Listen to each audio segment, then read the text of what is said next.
जय जवान किसान साथियों, मैं हूं अनिल बंबोरिया और आप देख रहे हैं मेरा यूट्यूब चैनल खबरों का पिटारा। किसान साथियों, अभी वर्तमान में गेहूं की फसलें कटकर खेत खलिहान खाली हो चुके हैं, लेकिन आसमानों में जो काले बादल यहां पर छाए हुए हैं, ऐसे में हर किसान के मन में कहीं ना कहीं घबराहट पैदा हो रही है कि आखिर ये मौसम जो करवट ले रहा है, इसका क्या मिजाज यहाँ पर देखने को मिलेगा। क्योंकि वर्तमान में लहसुन भी सभी जगह उखड़ चुकी है, लेकिन प्याज की जो फसल है वो पककर तैयार हो चुकी है और कई स्थानों पर प्याज की फसल कट रही है। किसानों ने प्याज को उखाड़ लिया है, खेत खलिहान खाली होने वाले हैं।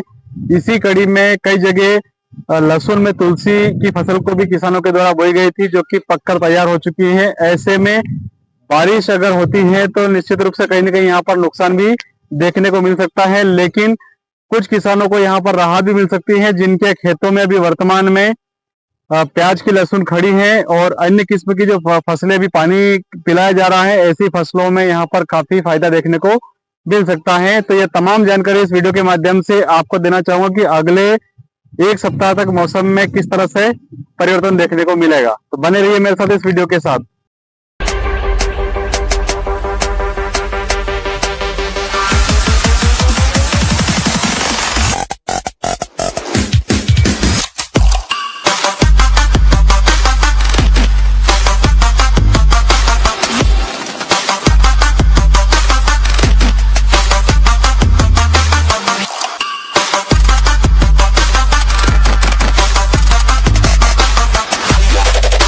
किसान साथियों, आज 9 अप्रैल का दिन है और 9 अप्रैल से लेकर के 17 अप्रैल के बीच में ये 8 दिन का जो सप्ताह है, इस 8 दिन के सप्ताह में जगह जगह बादलों का जमावड़ा देखा जाएगा।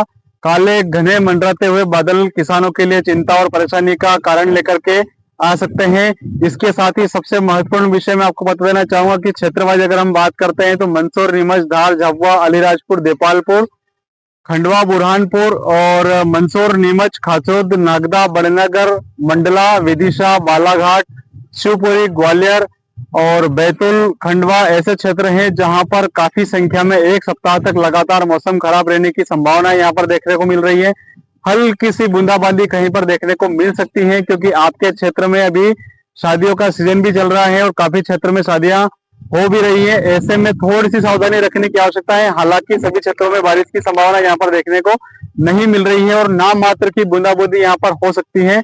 इन बूंदाबांदी से किसी वजह से बहुत बड़ा नुकसान यहाँ पर देखने को नहीं मिलेगा। फिर भी जिनके यहाँ पर शादियां, मंडप और ऐसे कार्यक्रम आयोजित हो रहे हैं, उन्हें थोड़ी सी सावधान रहने की आवश्यकता है, क्योंकि 9 अप्रैल से लेकर के 17 अप्रैल के बीच में मौसम यहाँ पर खराब रहने की प्रबल संभावना दिखाई दे रही है। हालांकि बारिश और ओलावृष्टि की संभावना यहाँ पर नाम मात्र संख्या में देखने को मिल रही है। पिछले दिनों जो मौसम यहाँ पर एक्टिव हुआ था वो धीरे धीरे क्षीण हो चुका है और उस मौसम ने काफी स्थानों पर तबाही मचा रखी थी और काफी स्थानों पर देखने को मिला था कि आंधी और तूफान की वजह से फसलों को नुकसान भी हुआ था, ओलावृष्टि भी हुई थी, कई लहसुन और प्याज की फसलें भी तबाह हो चुकी थी।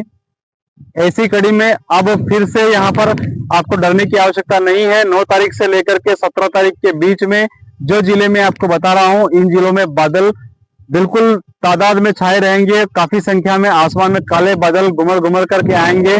हल्की से आंधी तूफान भी चलेगी, लेकिन यहाँ पर बहुत ही अत्यधिक मात्रा में बारिश की संभावना देखने को नहीं मिल रही है। इसके साथ ही आपको ये भी बता देना चाहता हूँ कि यहाँ पर किसी भी प्रकार से ओलावृष्टि या भयंकर तूफान की खबर यहाँ पर देखने को बिल्कुल भी नहीं मिल रही है। और आपके यहाँ पर अगर किसी प्रकार की अगर फसल खड़ी है तो केवल जो तुलसी की जो फसल है उसको अगर पक चुकी है तो समेट लीजिए। बाकी अन्य फसलों में यहाँ पर बारिश की वजह से नुकसान का अंदेशा देखने को नहीं मिलेगा।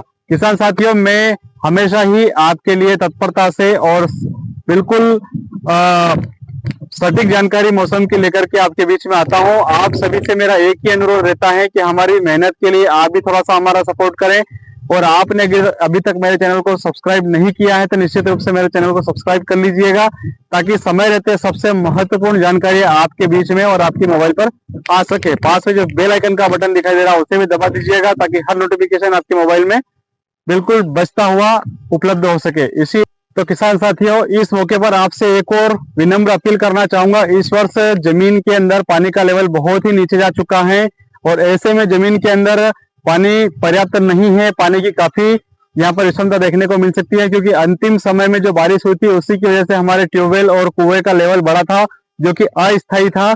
क्योंकि वर्तमान में पानी का जो लेवल है वो काफी नीचे चला जा चुका है, और ऐसे में आप सभी से मेरा हाथ जोड़कर विनम्र अनुरोध है कि किसी भी प्रकार से पानी का दुरुपयोग अगर आपको कहीं होता हुआ दिखाई दे तो निश्चित रूप से आप उसमें सावधानी रखें। पानी की बचत ही हमारे जीवन का पर्याय सुख है। और वर्तमान में आपको ये भी बता देना चाहूंगा कि इस वर्ष भयंकर रूप से गर्मी का प्रकोप हमें देखने को मिलेगा। तो आपसे मेरा अनुरोध है कि गर्मी से बचाव के लिए भी समय समय पर साधन जुटाते रहें, खास करके पशु पक्षियों के लिए पर्याप्त मात्रा में पानी की व्यवस्था करके रखें, जहां से उन पशु पक्षियों को पानी की उपलब्धता हो सके, ऐसे प्रयास आवश्यक रूप से करें। किसान साथियों, इस वर्ष भीषण गर्मी की वजह से जगह जगह लू चलने की और आगजनी होने की भी संभावना है। ऐसे में अगर आपके यहाँ पर विद्युत तार कहीं अगर खुले में पड़े हैं तो निश्चित ही उनसे बचाव के उपाय भी आपको करने चाहिए। और एक बार फिर से आपसे अपील करना चाहूंगा कि वाटर लेवल काफी नीचे चला जा चुका है। ऐसे में समय रहते हमें पानी की बचत कर लेनी चाहिए। अगर किसी प्रकार से पानी का दुरुपयोग अगर होता हुआ आपको दिखाई दे तो निश्चित रूप से पानी के बचाने के प्रयास आप लोग करते रहें। उम्मीद करता हूं मेरे द्वारा दी गई जानकारी आपको अच्छी लगी है, और मेरा जो प्रेरणा स्रोत जो यहाँ पर मैं आपको सुझाव दे रहा हूं ये भी आपको अच्छा लगेगा और आप लोग इस पर अमल करेंगे।